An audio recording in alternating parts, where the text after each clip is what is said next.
নিরামিষ খিচুড়ি সব থেকে ইজি। এর জন্য চাল ডালটা ধুয়ে জলের মধ্যে দিয়ে সব রকমের সবজি পরিমাণ মতো নুন হলুদ দিয়ে চাল ডাল সবজিটা সিদ্ধ করে নেব।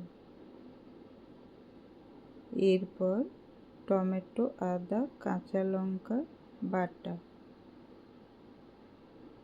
শুকনো লঙ্কা তেজপাতা দিয়ে মশলাটি ভেজে খিচুড়ির মধ্যে দিয়ে ভালোভাবে মিশিয়ে নেব।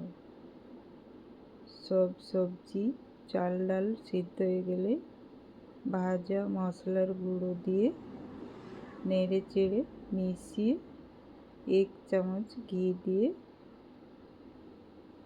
জলটা একটু শুকিয়ে নামিয়ে নেব।